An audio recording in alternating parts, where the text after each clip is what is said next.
Hi. Good.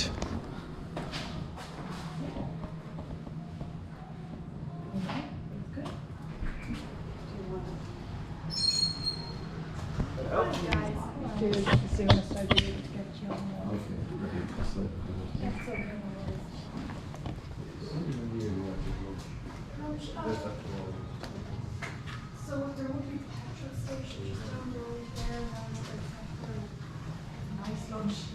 You know, it would be deli food, probably. Deli food,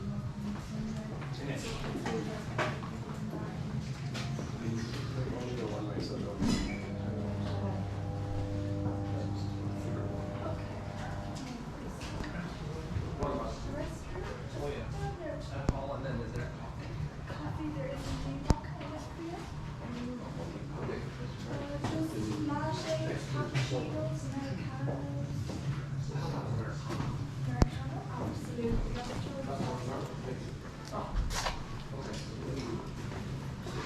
Americano, absolutely.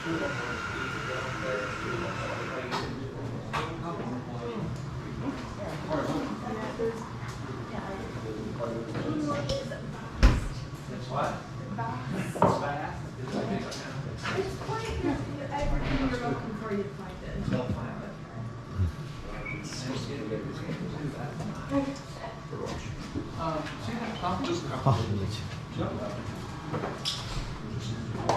Biscuits, sugar, brown sugar, white sugar, there's your Americano, and a milk there as well. That's milk there. And where is the restaurant? The restaurant is down there to the right hand side.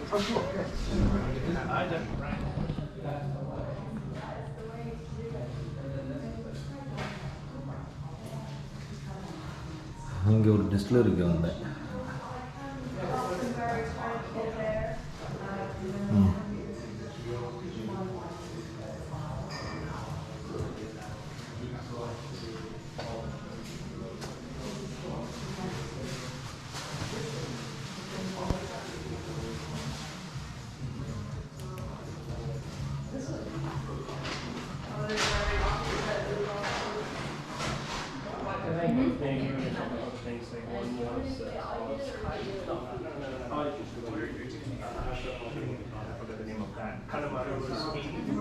Yeah, not a big fan of peaty ones now myself. Okay. No, not for me. Hi. You can indeed, yeah.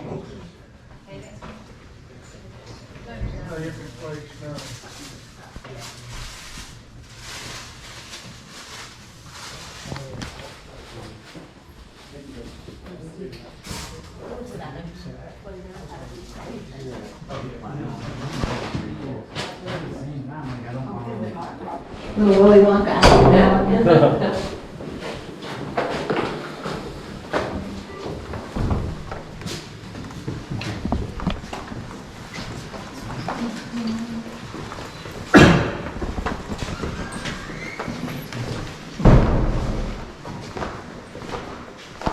So good afternoon, everybody. You're very welcome. My name is Ita, and I'll be taking you on your guided tour. So, first of all, the tour runs for about 1 3/4 hours, and during that time I'll be just briefly taking you to the history of Tullamore Dew, how the brand has basically evolved during the years, and you'll be having some treats, we'll say, along the way as well, and some twists and turns as well. So some surprises. Feel free to ask questions if there's anything that you want to know, but what I would like to know is where everybody comes from. So where are you guys from? From India. India? We come from Germany. Germany. 3 of you from Germany? Yeah. And are you together? You from the US. From the US, and you come from? Tipperary. How would you sneak in all these people here? You're with these guys here. Alright. Have any of you ever been to visit distilleries here in Ireland before, or is this your first time? We've been to You've been to visit Jameson's in Dublin, yeah? And what about you guys? the first time. This is your first time? Well, you're very welcome. And you as well? First time. Your first time as well. Yeah. Well, I hope you all enjoy the visit anyway. As I say, feel free to ask questions, that's why I'm here. We do have a few housekeeping rules as regards phones or cameras in particular areas. When you're on the distillery floor, you're not allowed to use your phones or your cameras in there for photographs or anywhere near any of the containers, because the vapour that's in there that gives off, it could trigger something and we could have a disaster on our hands. You're not allowed to bring your phones, your cameras also into the warehouse either. Again, the amount of vapour in the air. Now, having said that, when you're on the distillery floor, do not put your hands in the containers, but wait until you get to the far end of the floor. And when we get right up there at the very end, then I'll allow you to take photographs, but not before that. Is that all right? Okay. Okay. You just tell us You can take photographs in here, no problem in here. It's just basically we're on the distillery floor, yeah, and in the warehouse, yes, no problem. Yeah. Feel free to ask questions, there's no problem there. Also, if alarms or anything like that goes off, just follow me, I will guide you out. And also, there'll be plenty of tastings of whisky on the tour, so for people who are driving, just please keep that in mind. If you drink everything, it will put you over the legal limit to drive. So I think, having said all that, are we ready to start? Yes. Yes. Okay, so just follow me this way here, please. Top the coffee like that. So, that is it. You can have that one. Cheers. So anyway, Jack Cochlear put the Irish coffee on his menu, and as I said, it became very, very successful from it. It drew people from far and near into his restaurant, so really put it on the map. But for many years, the restaurant was using a different brand of Irish whiskey for their Irish coffee, and this other brand began to ship their blended whiskey to the US, right? So you can see on the postcard here that 1954 was the first time they received their shipment, and from that day to this very day, the only Irish whiskey that they use in the making of their Irish coffee is Tullamore whiskey. Nice. So they hold the largest account with us in the world for whiskey. And like we export to 80 different countries. So they like their Tullamore Dew over there. And you can actually see them making it on YouTube. Now they're quite fast, very fast actually. So they just line them up around the counter, and they make anything, as I say, from 1200, maybe even up to 17, 18, 1900 Irish coffees every day of the week. Good God. Yeah, really, really busy. Yeah. This is in San Francisco. So folks, you want to come and grab one for yourselves here? Yeah. Don't be shy. Be part of the Keep cutting tour. it. Use, as I say, 200 to 300,000 litres every day, or maybe more some days. Is it after the new distillery was built, or like was it Sorry. the same? Was it the same with the previous distillery No. before 2013? The old distillery would have actually taken water from the river or from local springs around here. Okay. And those springs sometimes would dry up and the rivers would go low. So, you know what I mean, you were chancing your arm. Yeah. So as we couldn't afford to do that, the brand had grown so much globally that we needed to be able to make a constant supply on demand. So the mountain was the best place. The springs up there seem to never run dry. That's And not in my lifetime anyway, I've ever heard them running dry. So down the water comes, so it's the best place to get the water from. Okay. So the mountain puts it, the village of Tullamore puts it through filtration system to clear, you know, the grit and the leaves and everything out of it. And the power of tree. And basically what that means for us is we triple distill our alcohol, we use 3 barrels of maturation, and when the maturation process is over, we blend our 3 styles of whiskies together. We make a grain whiskey, a pot still, and a malt. They're all made individually, they're all matured individually, and when they're matured, we simply mix or blend the 3 styles of whiskies together then. The more distillation process the alcohol goes through, the smoother the alcohol is at the end of the process, right? Flavour builds up during distillation as well, but you take the roughness and the harshness out of it, and it gets quite strong at the very end. The more barrels you use, the more flavour you have as well. We use all ex-American bourbon barrels and ex-European sherry casks and ex-Irish barrels as well. So it gets a huge benefit from the barrels. Just about nearly all the colour of your whiskey comes from the barrels. Because when the liquid goes into the barrels, it looks the very same as water. And about 70% of the taste of your whiskey comes from the barrels as well. And that's because the barrels are pre-used. Bourbon barrels will give our whiskies nice sort of sweetness, and the European casks will give our whiskey nice sort of citrus notes. And when you bind them together, then you have a complexity of different flavours coming together in the whiskies. Alright? So, Pot still whiskey is made from a mixture of malt barley seed and unmalt barley seed, and you have the seeds there on the tables in front of you. Grain whiskey is made from a large amount of wheat and a small amount of malt barley, and malt whiskey is purely made from pure malted or germinated barley seed on its own. The only part of the process that we don't do in our distillery is malt the barley seed. So we buy all of our seeds in, and then we start crushing them down. So when the farmer produces the barley for malting, it goes to the malting houses. It sits in water for a couple of days, and while it's sitting in water, the seed begins to sprout, begins to germinate. And if it germinates or sprouts too much, it sort of swells, and what's inside is sort of lost. So you have to keep a close eye on it. So you stabilise the seed to keep that from happening. And the only way to stabilise the seed is to dry the seed. So the seed would then go into large containers which hot air can be blown into, or they're also called killens as well. So dry the seed down, and then we can start crushing it. That part is done in the malting house. It comes into us in lorries. We keep a sample of every lorry load that comes in for traceability, and then we start milling the grains.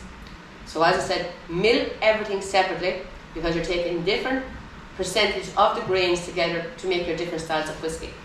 So for instance, if we are going to make a batch of pot still, which is the traditional Irish whiskey, we'll take on average about 50% malt grist and unmalt grist together. We will put it into a large container called a mash tun, and to that we begin to add water over a period of time. So when we start boiling it, we bring this mash to a boiling temperature of about 55 degrees Celsius, and then we let it settle. And by allowing it to settle, it allows the enzymes in grains to start to react to each other to basically release the sugar. And then we send that portion of the mash onto the lauger tun, and then we start to boil what's left again, and we bring the boil to about 65 degrees Celsius, and then we send that on again. And what we have left in the container is brought to a boil of about 78 degrees Celsius. It stays in the mash tun. We add the next batch of grist to it, and by doing that, it speeds up the process here, the boiling process. All right. Okay. So now that we have batches gone from here into a lauger tun, the mash sits on top of a sieve in the lauger tun, and slowly over the next couple of hours, the sugar just seeps and seeps out of it. It's like a syrup. We call it sweet wort. That's what it is. All right. So now we have our sweet wort. It goes into the fermentation tank, and to that we add distiller's yeast, not brewers, distiller's yeast, because we're moving on. We're making whiskey. If it was beer, it'd be brewer's yeast. The distiller's yeast and the brewer's yeast have different strains in them, and that creates different strains in the alcohol here, different conjures and different strengths. So the yeast and the sugar are together. The yeast eats up the sugar, releasing carbon dioxide, producing conjures in the alcohol over the 3 days, and we take the beer out at about 10%, which is called distiller's beer. Still with me? Any methanol in the process? Methanol here, Yeah. building up here, yeah. Do you have different yeasts for different whiskies? Or No, is it I couldn't tell you what the strain of yeast is, and the things like that they don't let out, I think, anyway. But all I know is distiller's yeast they put in, powdered yeast, and the brand of it I don't know. And 1 kilo of yeast per 1,000 litres of liquid in here is enough. So now the next stage is distillation. So distillation is a separation of alcohol and water for us. We have large containers called pot stills. We will have 3 of them: a wash still, a low wines, and a spirit still. So just to let you see what actually happens in them. When you put the beer we've created here, 10%, into the wash still, we start to boil it. The vapour heads up the neck of the still, travels through the line arm, hits the cold water pipe in the condenser here, and we take alcohol liquid out, and water then is recirculated back. They're called heads, hearts and tails. This is the one, the heart, that we are searching for all of the time. This contains the best quality of alcohol for us. So it's the ethanol, it has the nice fruity esters and the richness of the fatty acids. That's what we are looking for. We're looking for good alcohol, something with sort of substance in it. So these two are for recycling. This always moves forward. So we put our 30,000 litres of beer in here, we start to boil it. When we start to boil it first, the pressure obviously has to rise at certain stages. So when it comes, we boil ethanol, or the methanol should I say, off at about 64.8 degrees Celsius. So methanol vaporizes at a lower pressure than ethanol. Ethanol is the alcohol, methanol is the poisonous. So we keep boiling and boiling and boiling and boiling all of these compounds here off, right? And when the pressure reaches about 78.4 degrees Celsius, then we start to get the ethanol, the good alcohol. So about at least 1/3 of this, there's all this here in it, all the bad alcohol, and it is taken away for recycling. Now, it's not for food produce or anything like that. It could be for cleaning produce or something. The rest of it goes straight into the second still at about 20-25% in strength. So what is happening now? Strength is climbing, but flavour is reducing. The hardness, the roughness is already beginning to be removed from the alcohol, and that's what we want. So in it goes, we start boiling it again, and when we're boiling it, we're boiling off what's called the head first. The head, while it's boiling off, is low in strength for now, high in character, which we don't want. But when the strength of the alcohol reaches about 55%, then we call it a heart, and we send it in here. What's gone before the head is going back for recycling. So we keep sending it and flushing it in here. But when the strength at this stage reaches about 70-75% alcohol, right, and it goes above it, we switch the run, we call it a tail, because now it's getting too light in character and too high in strength. So it goes back into this container where the head is already gone. They are flushed back in here, and we split them twice this time. So we get a second heart out here again, and we send it in here. Okay. Does that make sense? Yep. Your goodness always lies in the middle cut. But when you recycle heads and tails, you can take a second cut heart again and send it off. And what we've done here, we repeat all over here again, between the last stage of distillation and before the liquid goes into barrels. By recycling the alcohol, heads and tails at certain stages, we cut down on loss by recycling. We make the alcohol stronger, but we make it smoother as well. Inevitably, there is tails left in the stills at certain stages here. They are drained off, and they go for food produce for animals. Farmers would be looking for it to spread on hay or on silage or something like that. It just sweetens it up. Gives the cows a bit of a boost. Now, we drag the alcohol off here. Now, obviously, it's mixed with something else, right? It's not just thrown out to them that way. So, the alcohol then comes off the last still at about 80, maybe 82-83%. We water it down, so we dilute it by about 15-20%, and then it goes into the barrels, and it stays in the barrels for a minimum of 3 years in this country. So that is batch production. It takes about 23 hours. If it's pot still beer we're making, it's spicy and oily. If it's malt beer, pot still spirit, it's spicy and oily. If it's malt spirit we're making at this stage, it's sweeter, but it's also oily. The copper in the stills is able to create oils in the alcohol for us. Everyone okay with that? Mm-hmm. So moving on then to our second style of distillation, which is column still, using column stills. Incidentally, the distillery here in Tullamore was the first one in this country to have these stills put into the distilleries. It was a type of distillation that was very much frowned on back in the day, in the late 1800s, early 1900s, because it wasn't seen to be a good, sort of a strong whiskey. It wasn't what they were looking for in Ireland at that time. It wasn't what people were used to. So, but he went ahead and got this idea from travelling to America and travelling to Scotland, and came home, put this still into his distillery here, began to make a grain whiskey using the malt and the barley. It's a continuous process.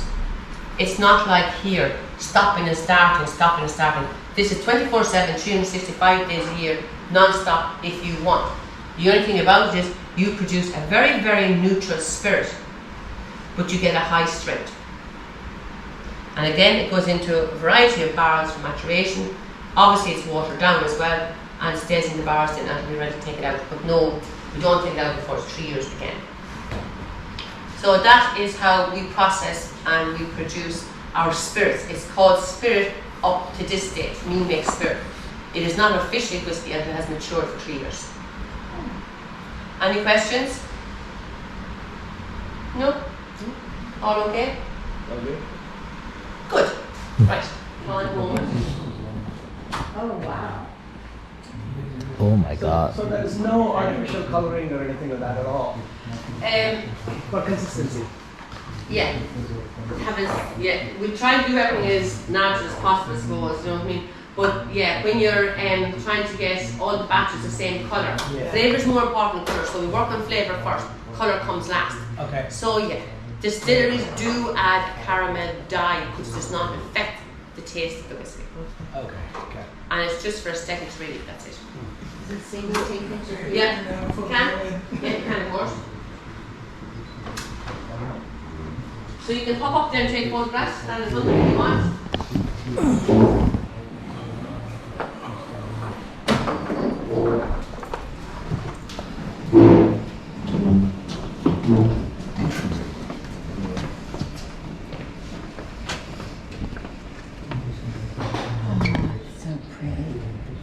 It's a heaven. We opened this distillery here in 2014. So he was asked to come and present those keys to Denise. So he said it was a pleasure and the place was lovely and all the rest. He actually emigrated to Florida years after the distillery closed here, so he remained there for the rest of his life. He came back, enjoyed in the celebrations, and then thought that the place was too clean for his life. So he went back to Florida, but he passed away sometime later. So. But it was nice that he got the chance to come back, you know, and be included in the celebration. It was really nice. So these are the actual keys of the old building. Now, come on inside here. And it's quite warm.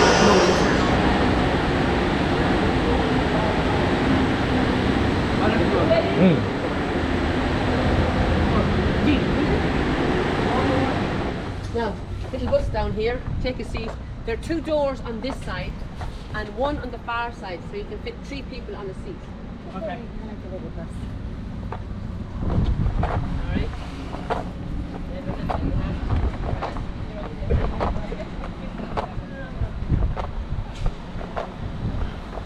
Oh my god, it's so cute.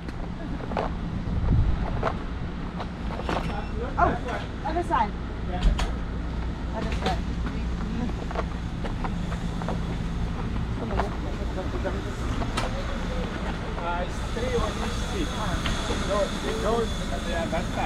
Oh, I see what you mean. Are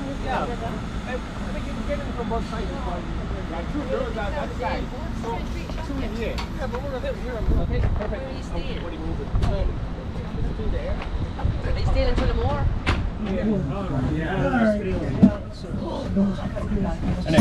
Squeeze in there. Guys, we have to have fresh air. With all your windows open, yeah? So we have lots of stainless steel containers outside. Basically holding liquids, which are spirits or waste, holding the barley in the silos there. And this is our grain distillery house here. It's not as fancy inside as our house that we've just come out of. And those are the grain stills popping up into the sky there. And this here, this wall, is part of the house, let's say. It fronts everything from bottling of whiskey right up to preparing it and putting it on the trucks for exporting. We're on about 60-70 acre site, so we are expanding at the moment. We have purchased more land, so we'll be broadening our horizons.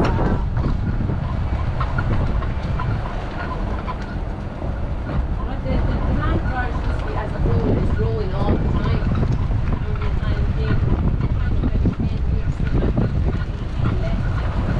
obviously the basin you were smelling, yeah, the angel share, that's what you were smelling. But once we do not, it's fine.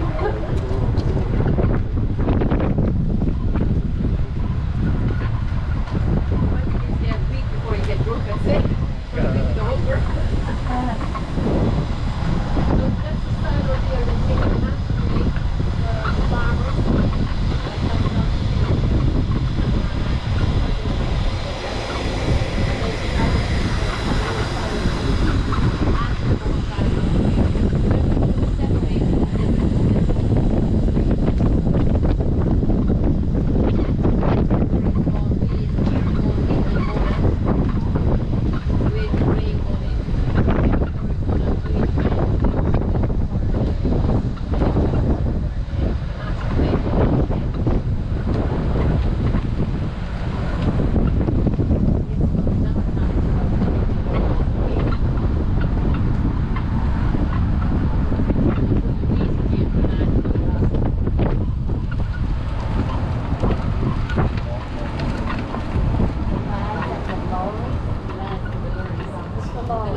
Oh.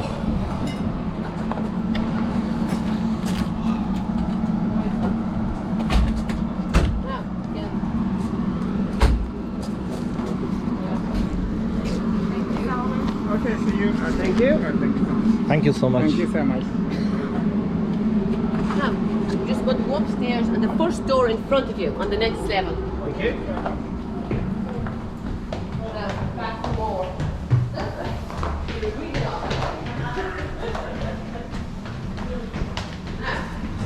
And we'll go into your room. Just take a seat and we're on the table.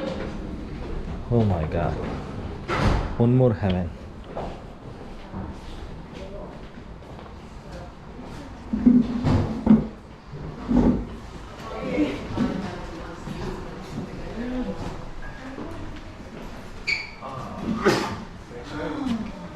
Now, all okay? The very same as what you tasted outside. It's just we want you to get the feel for the aroma in here, and out there we want you to get the feel for the whiskey on the palate. So you have smelt it now, you have tasted posted whiskey. Yeah. The original Tullamore Dew whiskey is what we had in our coffees. It is matured and blended anything from, we'll say, between 3 and 4 years up to 7 years. Yeah, so it's regular young whiskey here. It doesn't have a number on the bottle, so it's classified as a non-age statement whiskey. But we still know it can't be classified as whiskey unless it's matured for a minimum of 3 years. So it's legally whiskey, so it is. It's bottled at 40% ABV, which is alcohol by volume. So it's taken down to the minimum level that you can officially call this drink whiskey. Anything below 40% is not whiskey, simple as that. Okay. You cannot add anything to grain, water and yeast in your production and call your drink whiskey either. It's as simple as that. So there's lots of rules, laws and regulations against it. So, are we ready to start? Yeah. So what I'd like to do is just take up the glass on the centre of your mat, have a little smell of the whiskey, just sort of swirl it around a little bit, have a little smell, really inhale it there. Now for some people you might get just a spicy smell from it. You might not get anything else at all, and that's okay. Everybody does not pick up the same aromas and flavours from the whiskey. There's no right or wrong as regards what you smell, and no right or wrong as regards what you taste, or even if you put water or ice or those whiskey cooling rocks into the whiskey. It's up to yourself. Everyone is very, very different. But when I smell it, first of all, I actually get a bit of sweetness from it and a little bit of spiciness. Some of the girls here get more than that. Some might only get the one. But when you, actually, right, if you blow a bit of air into it, just like what we've done here, and you smell it again, for some of you at this stage now, it might be easier to inhale the aroma of it because the spiciness flavours has risen out of the glass. If you want to see what texture your whiskey is like, if it's oily, if it's heavy in oils, swirl it around the glass, let it sit and settle for a few seconds. It has legs, so it's an oily whiskey, but it's not a very heavy oily whiskey because the legs are running quite fast. So that means there's a small amount of oily whiskies in the blend here. Now, have a little taste. Hold it on the palate for a second or two. Go ahead.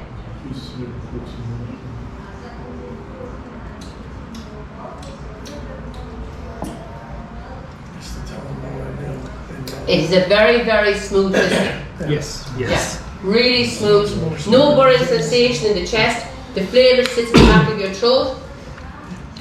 Yeah, sometimes it spreads around to the side here, but there's sweetness coming, right? Soft spices coming from it as well. And you can actually get a little bit of dryness in the finish here. Not a whole lot, but a small bit of dryness in it. Now, as I said, some of you might taste maybe something like a green apple or even smell something like a green apple. Some of you might say it's like cinnamon in the aroma of it or in the flavour of it. Add a drop of water to it now. Put 1 or 2 drops into it if you have some left. Yeah. Oh, yeah. Of course.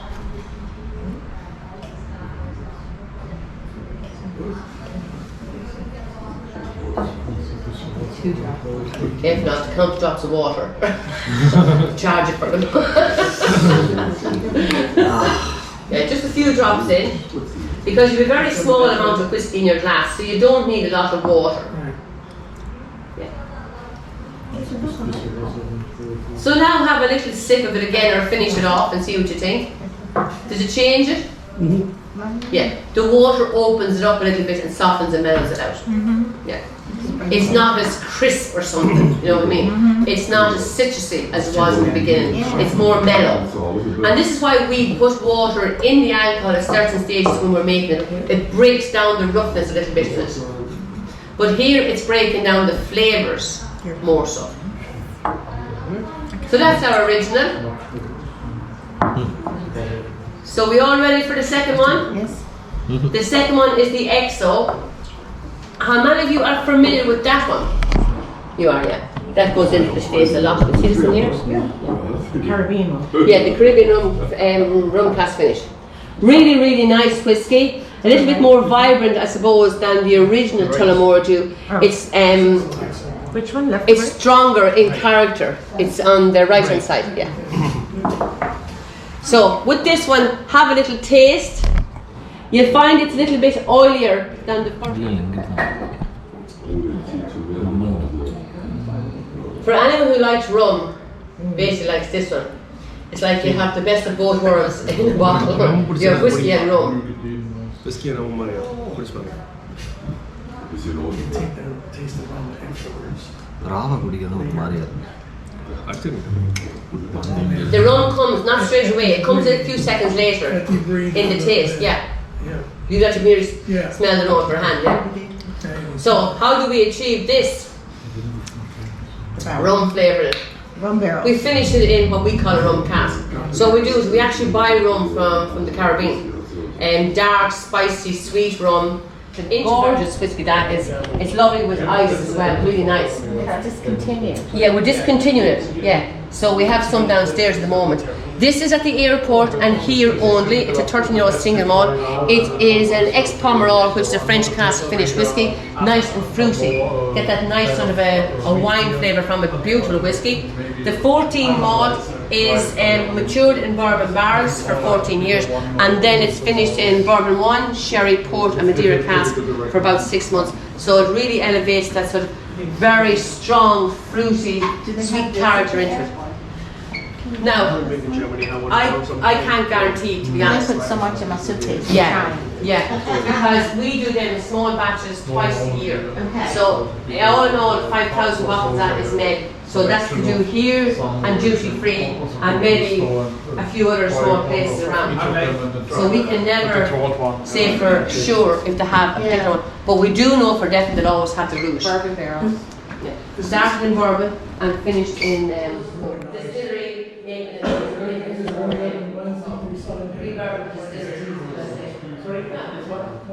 Wednesday through Sunday.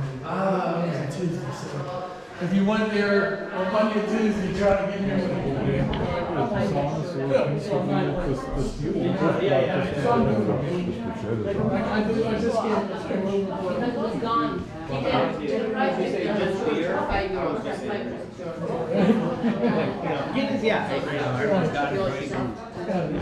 Because we're discontinuing. Few rounds. So very quickly, guys. So we can do it together by going down this road. We all know what we get from malt whiskey, which is fruity notes. Pot still gives us spices, and grain gives us sweetness. So we can actually smell the vapours of the different styles of whiskies. And when you're going through the charts, you'll be anything that comes up with vanilla, sweetness, fudges, cereal characters, and that will be the representation of grain whiskey in your blend. We'll just do a demo. We won't fill the bottle. So does anyone want to make a decision here? Would you like your whiskey bold or delicate? So strong in character or soft in character? Yes. Soft. That what you want? Either. Very She good. meant Okay. do whatever Yes, she like likes. all the above. So, if you had a choice of having something rich to eat or something crisp to eat? Rich. Rich, okay? Sweet or dry? Okay. Fruitcake or sticky toffee pudding? Sticky toffee pudding. Okay. Alright. Pear drops or chili? Yes. Raspberry macaroons or vanilla ice cream? Vanilla. Coconut and toffee or nutmeg and clove? Coconut toffee. So, if you're happy with all your decisions, we'll go ahead. If you wanted to change, you can go back and reroute. So we'll say you're happy. So you have created a malt heavy whiskey, right? With strong fruity characteristics, because all those fruity notes was coming up, you were picking on them. Rich American oak, which was bringing a lot of the sweetness, so majority of your flavours for your beautiful blend. So a lot of sweetness and a lot of citrus notes in your blend. So what happened is, the liquid fills up into these containers here, grain, malt and pot still. You might have a very small amount of spicy notes in it, so a very small amount of pot still here. You'd have more of these two in the blend. Comes in here, blends into the bottle. The machine tells you what edition number your bottle is, and it also sort of gives you a number for this footnote, and you pick from over there. If you wanted to recreate that bottle at a later stage, just hold on to the edition number of the bottle and you can come back here. We do not post, okay? You have to come back and get the bottle done so we can recreate it here for you if you ever wanted it. So that is it, folks. So it is €75 to do it. You finish off your bottle by putting your labels on it and your tags on it, and that is it. So I'm going to leave it at that. So I have to rush off now. So I'll just take the bottle out, and that is it. So the option is there if anybody wants to do it. Ellen will be here if you want to give her a shout.